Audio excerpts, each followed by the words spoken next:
Les bergers sont-ils plus utiles que les prédateurs? Pendant des siècles, l'ours comme le loup, dont le retour dans les Alpes suscite, lui aussi, la polémique, étaient unanimement considérés comme des ennemis. Comment s'explique leur retour en grâce dans l'opinion? Et de quoi celui-ci est-il révélateur? Voici les explications de l'un des meilleurs connaisseurs du sujet, l'historien spécialiste de la ruralité Jean-Marc Morisseau, professeur à l'université de Caen Normandie et auteur notamment d'une lumineuse histoire du méchant loup. Pourquoi l'ours et le loup ont-ils longtemps fait peur aux Français? Pour une raison très simple, l'un comme l'autre étaient d'abord vus comme des prédateurs. Les ours attaquaient régulièrement les moutons, tandis que les loups dévoraient aussi les vaches, les chevaux, les chèvres, les porcs et même les chiens. Tous deux constituaient donc une menace directe pour la survie d'une population française restée pendant des siècles essentiellement paysanne. Plus grave encore, ces deux animaux sauvages s'en prenaient aussi aux hommes, avec là encore une nette différence entre eux. L'ours, en règle générale, ne devient dangereux qu'en cas de péril pour ses petits, alors que le loup considère tout bonnement les êtres humains comme des proies, et cible en priorité les plus faibles, notamment les enfants. Voici par exemple un acte de décès rédigé en 1693, ce jour a été inhumée dans le cimetière une partie de la tête de Marie Mignet, 12 ans, trouvée dans les bois de Marcoussis où elle a été dévorée par les loups en gardant les vaches. S'agit-il d'un cas isolé? Pas du tout. J'ai recensé à ce jour sur mon site, Hommes et loups, plus de 10 000 attaques sur l'homme en France entre 1580 et 1880. Et ce nombre ne fait qu'augmenter au fur et à mesure de nos recherches. D'où le combat qui a été mené contre eux. Oui, et cela y compris par les plus hautes autorités de l'État. En 1882, une loi de la Troisième République a ainsi multiplié par 7 les primes accordées aux chasseurs de loups. Pour les ours, des récompenses ont été accordées jusqu'aux années 1960. Ceux qui tuaient ces animaux étaient fêtés, honorés comme des héros, on considérait qu'ils rendaient service à la communauté. Aujourd'hui, une grande partie des Français regardent au contraire ces deux animaux avec sympathie. Comment s'explique ce retournement d'image? 3 facteurs se sont conjugués. Le premier, c'est que les loups ont disparu en France à la fin des années 1920. Et avec eux, la menace qu'ils représentaient. Peu à peu, nous avons collectivement oublié à quel point ils étaient dangereux. Pour les ours, la situation est presque la même, il en existe encore, certes, mais rares sont les personnes qui vivent réellement à leur côté et en subissent les nuisances. Le second, c'est que l'image de ces deux animaux a été revalorisée à partir du XXe siècle. Pensez à l'apparition de l'ours en peluche, dans les années 1900, au rôle sympathique dévolu au loup dans le livre de la jungle, aux troupes de louveteaux chez les scouts, aux superbes images de meutes évoluant dans les grands paysages désertiques d'Amérique du Nord. Tout cela leur a conféré une image que certains vont jusqu'à qualifier de disneyifiée. Et celle-ci a d'autant plus séduit les Français que nous sommes devenus majoritairement urbains et que nous avons perdu le contact avec le milieu rural. Et quel est le troisième facteur? Notre sensibilité croissante à l'écologie, les ours comme les loups, sont devenus les symboles de la biodiversité. Le 26 mars, Nicolas Hulot annonçait vouloir réintroduire 2 ours femelles dans les Pyrénées.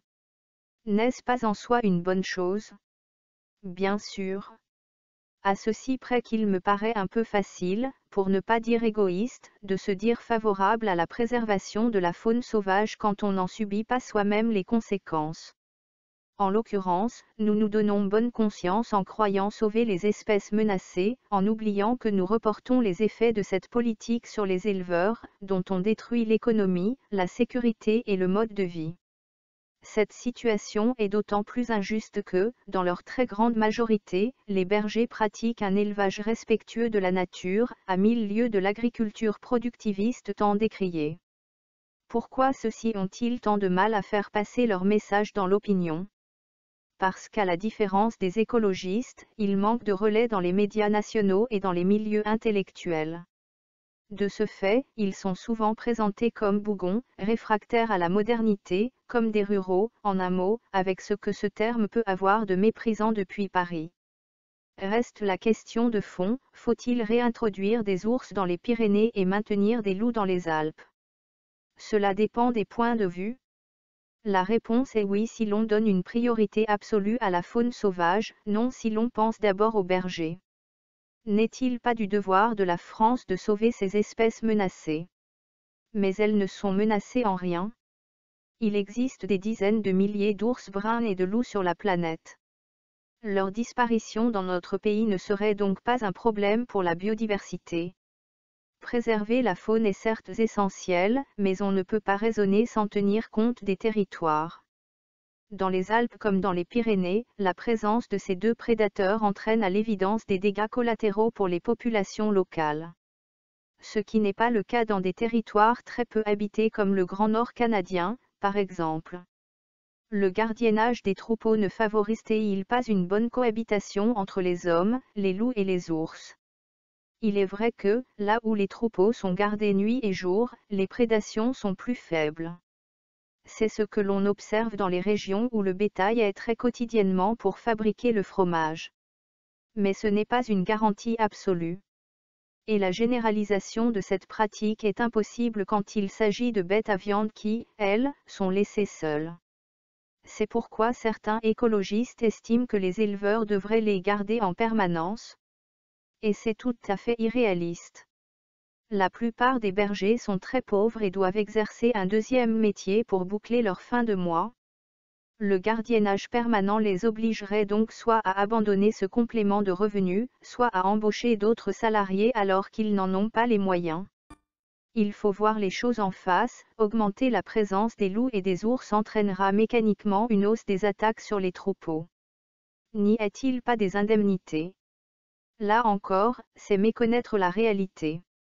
Les bêtes mortes sont certes indemnisées, mais les dégâts d'une attaque sont bien plus importants. Il faut compter avec les avortements, l'euthanasie des animaux blessés, la baisse de lactation due au stress, avec les pertes de revenus que cela engendre. Sans oublier les conséquences pour le berger, choc psychologique, dépression, sentiment d'échec, suicide parfois. Quel salarié accepterait une telle solution? On dit pourtant que la situation est apaisée en Italie et en Espagne. C'est faux. En Italie, le braconnage est très important. Quant à l'Espagne, la chasse au loup a dû y être autorisée dans certaines régions, en dérogation à la Convention de Berne relative à la conservation de la vie sauvage. Les loups s'attaquent aussi aux poulains et aux chiens domestiques. Pourquoi les Françaises s'émeuvent-ils plus quand un ours ou un loup est tué que quand une brebis est dévorée? Sans doute parce que le mouton est présenté comme un animal stupide. Cela dit, l'image du loup change quand les jeunes filles, en particulier, découvrent qu'il s'attaque aussi aux poulains et aux chiens domestiques. Par ailleurs, je suis au regret de le dire, mais, sur ces questions passionnelles, on ment parfois à l'opinion publique. Les premières attaques de loups contre les troupeaux des Alpes françaises ont ainsi été occultées par l'État pendant plusieurs années, le temps de publier des arrêtés de protection en leur faveur. Vous allez plus loin en jugeant contradictoire la présence de ces animaux avec le développement durable. En effet, certains érigent le loup et l'ours comme les seuls indicateurs pertinents du point de vue écologique. C'est tout à fait réducteur. De fait, les bergers sont plus utiles à la biodiversité que les ours et les loups. Ce sont eux et leurs troupeaux qui empêchent la pousse des mauvaises herbes, entretiennent la montagne, préviennent son ensauvagement. Les randonneurs qui s'émerveillent des grands paysages des Alpes et des Pyrénées ne le savent pas toujours, mais ces panoramas n'ont rien de naturel, ils sont le produit d'une civilisation agropastorale dont les éleveurs sont les principaux agents.